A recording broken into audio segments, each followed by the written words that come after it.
On est au 96e jour du Chafetz Chaim. Ocheach tochiach, etmi, à qui on doit faire des remontrances. Al-pi achiyuv lochiach et azulat, de cette obligation qu'on a d'avertir des erreurs que font les autres. Nidreshet gam meniat hore medibur lashon hara. Ça nous acquitte pas, nous les parents, qu'on n'a pas le droit de parler du lashon hara. Al yedei shinui noseh mitor kavod vederech eretz. Par conséquent, les enfants, quand ils sentent que leur père est en train de parler du lashon hara, ont un inyan, s'ils comprennent que c'est du lashon hara, bien entendu, de dévier le sujet en essayant de poser des questions annexes pour pas que le père continue à parler de lashon hara. C'est pas parce que c'est un père qui parle aux enfants qu'il n'y a pas un digne de lashon hara là-bas là-dessus. Donc il y a aussi un inyan là-bas de changer le sujet, mishum kvod derech eretz. כמו כן, de même, אין להניח גם לרב לדבר מה שנראה כלשון הרע. De même, si maintenant il y a un rab, et tout le respect qu'on a au rabbin, et qui commence à parler, et comme ça sent qu'il est en train de se décharger sur quelqu'un, et que ça rentre sur un cadre un peu de la shonara quand il parle comme ça, donc il n'y a pas de, on n'a pas le laisser le rab à parler de la shonara, il faut essayer de le faire changer. Rav, j'ai une question, pour essayer de le faire changer de sujet. Maintenant, yesh min ha-chutzpah be'ashamat rav b'dibur lashon hara. Et bien entendu, mais kol makom, le fait de dire au rav lashon hara, c'est un peu chutzpah de dire comme ça au rav. Donc c'est pour ça. Adif levakesh min harav hesber. C'est préférable de dire au rav, et on parle du principe qu'un rav, c'est un rav sérieux, hein, pas un petit rav de quartier qui ne vaut pas grand-chose. On parle d'un rav sérieux. Yesh adif levakesh min harav hesber, de lui demander une explication. Sheyaseyeh aleavin, qui lui permettra de comprendre Madoua mutar ayalo lidbate beofen mesuyam. Pourquoi, Rav, je voudrais comprendre. Vous savez, je suis là pour apprendre. Hein. Pourquoi, quand vous avez parlé d'un tel, expliquez-moi, pourquoi on avait le droit de parler de la lashon hara? Pourquoi on avait le droit de dire des choses sur cette personne-là? Pourquoi ça ne rentre pas dans le cadre de la lashon hara? Torah, j'ai besoin d'apprendre.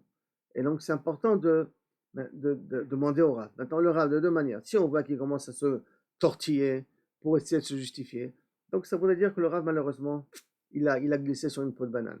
Si le Rav, il est très sûr de lui-même, il dit, je vais t'expliquer pourquoi il n'y a pas de lashon hara, A, B, C, D. Et si ça s'avère correct, suivant la halakha du lashon hara qu'on a appris, alors top, inachelami, donc le Rav avait le droit de parler de cette façon-là.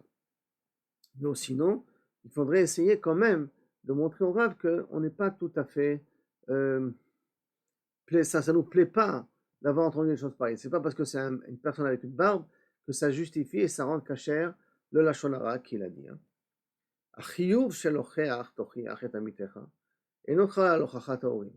Cette obligation-là de attention, bâtis ça à l'après.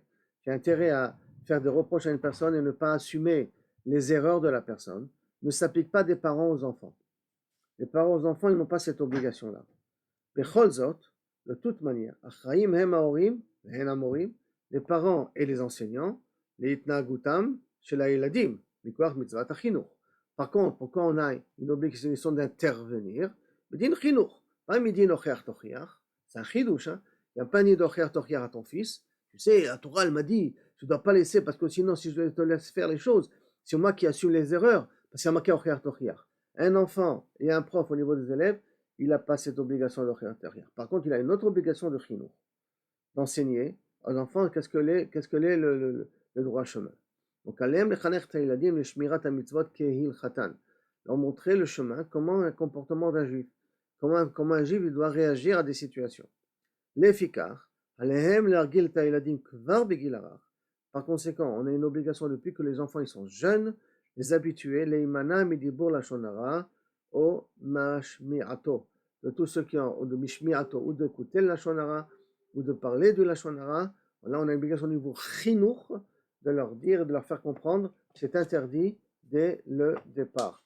Dès le départ, de commencer à leur parler de ce din-là pour qu'ils s'habitueront, quand ils grandiront, qu'il y a des choses qu'on ne peut pas parler. Et surtout, habituer les filles là-dessus.